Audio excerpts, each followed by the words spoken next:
This is amazing. Oh my god. Yes, it is.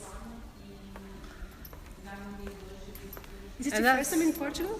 This used to be a soap factory. A Not soap our factory? soap factory, but yes, a soap factory.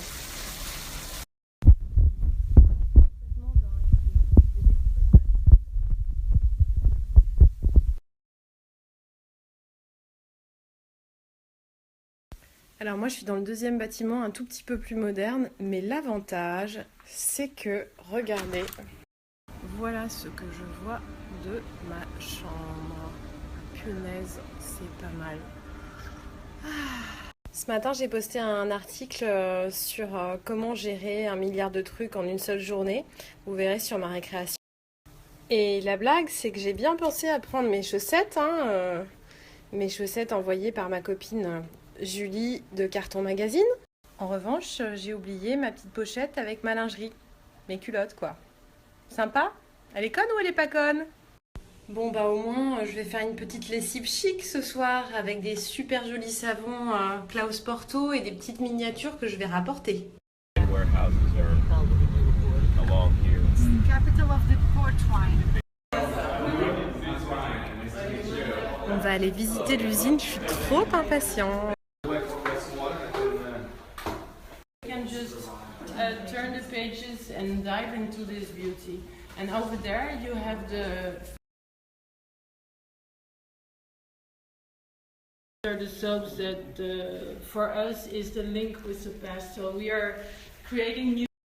Pour moi c'est le paradis ici. On est dans une fabrique de savons et si vous me suivez régulièrement, vous savez combien j'aime les savons.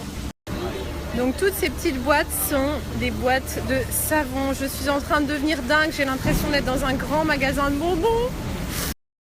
Je sais pas si vous m'entendez, mais ça, ce sont des machines qui datent des années 50. Elles n'ont pas bougé chez Klaus Porto, c'est juste complètement fou.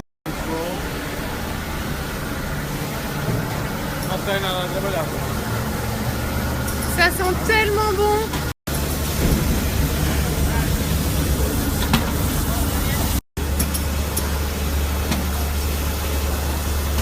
En fait, je voudrais vous montrer qu'on continue à manipuler tous les savons à la main. Donc en fait, ils sont emballés à la main. Et voilà, cette dame-là, elle se charge de les mettre dans un petit papier de soie. Celle-ci, elle les met dans le packaging. Et ici, elle prépare les coffrets. Donc ça, c'est des coffrets de 6 minuscules petits savons qui sont vraiment adorables. Et donc, ils sont tous mis à la main. Et vraiment, j'insiste, mais ça sent super bon. C'est une usine magnifique. Non mais regardez-moi ce tout petit kiosque comme il est mignon.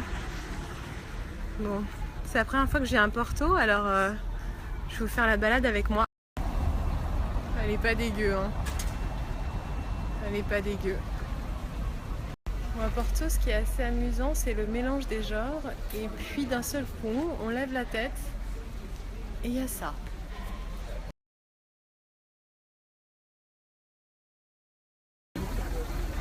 Vraiment, Porto est une ville sublime. Et là, ça, c'est un pont qui a été fait par Gustave Eiffel. Le même que notre tour. Je ne sais pas si vous voyez tous ces étudiants qui sont en noir et qui ont des capes. En fait, c'est ceux qui ont inspiré l'auteur de Harry Potter. J.K. Rowling, elle a habité assez longtemps à Porto. Et il y a cette fac dans laquelle les étudiants sont obligés de porter des capes, qui l'a beaucoup inspiré pour son livre. Et là, on assiste à un bizutage. Alors, je sais pas ce qu'on va leur demander de faire, mais en tout cas, je pense qu'ils doivent bien flipper. Je voulais vous montrer la gare de Porto, qui est juste hallucinante, on dirait un musée.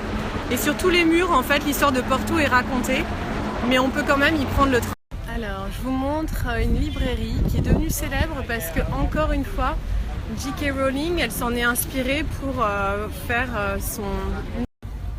faire les boutiques du chemin de traverse et en particulier Ollivander. Donc voilà. Alors, ce qui est complètement dingue, c'est que pour rentrer dans cette librairie, il faut acheter un ticket dans ce petit kiosque rouge parce qu'ils en avaient marre d'être tout le temps dérangés. Du coup, tenez-vous bien, il faut quand même payer 3 à 5 € pour rentrer. Évidemment, on est remboursé si on achète un livre.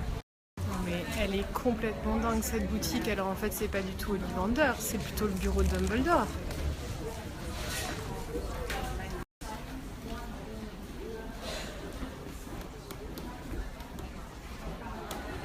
Bon, je me suis faufilée dans la salle où on va dîner avant que tout le monde arrive pour vous montrer un petit peu à quoi ça ressemble et c'est vraiment splendide.